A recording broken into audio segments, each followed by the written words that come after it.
நம்ம என்ன நினைக்கிறோம் அப்படின்னா, நேரடியா நம்ம கிட்ட வந்து பிசாசு சண்டை போடுவான் அப்படின்னு நினைக்கிறோம். பிசாசு நம்மளை மேற்கொள்றது எங்க தெரியுமா? நம்மளோட மாம்சத்தை நம்ம மேற்கொள்ள முடியாம திணறோம் தெரியுமா? அங்கதான் பிசாசு ஜெயித்து கொண்டே இருக்கிறான். டைரக்டா பிசாசின் பிடியில ஒருத்தவங்க இது பண்றாங்க அப்படின்னா நம்ம அடையாளம் கண்டுகொள்றோம். ஆனா எந்தெந்த இடத்துல நம்மளையே அறியாம பிசாசுக்கு இடம் கொடுத்துட்டு இருக்கிறோம் அப்படிங்கறத நம்ம மறந்து போயிடுறோம். பிசாசு போராடுறதே எதுக்காக தான்? நம்ம எமோஷன்ஸை வெளியே கொண்டு வர வைக்கிறதுக்கு தான் போராடுறான். இந்த இடத்துல என்னோட செல்ஃப் கண்ட்ரோலை நான் இழந்துட்டேன் அப்படின்னா நான் யார்கிட்ட தோத்து போயிட்டேன்? பிசாசு கிட்ட தோத்து போயிடுவேன். நம்மளால எமோஷன்ஸை ஒரு நிமிஷம் கண்ட்ரோல் பண்ண முடியலன்னா நம்ம யார்கிட்ட தோத்துட்டோம்? பிசாசு கிட்ட தோத்துட்டோம். இன்னைக்கு நான் கோவப்படுறேன், நாளைக்கும் அதே லெவல் ஆஃப் கோவம் நான் படுறேன் அப்படின்னா நான் யார்கிட்ட தோத்துட்டேன்? பிசாசு கிட்ட தோத்துட்டேன். இன்னைக்கு நான் கோவப்படுறேன், ஆனா நான் யாருடைய பிள்ளை? ஏசு கிறிஸ்துவோட பிள்ளை.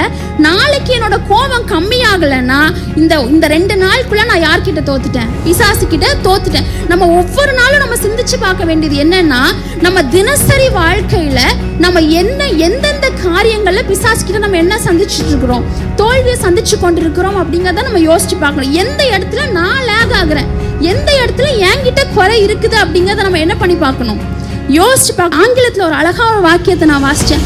Victory over Satan is often in the silent moments of self-control. பிசாசு கிட்ட நம்ம பெற்றுக்கொள்ற வெற்றி அதிக நேரத்தில் எதிரில் இருக்குது அப்படின்னா நம்மளை நாமே கட்டுப்படுத்தி கொள்ற அந்த அமைதியான மொமெண்ட்ஸ்ல தான்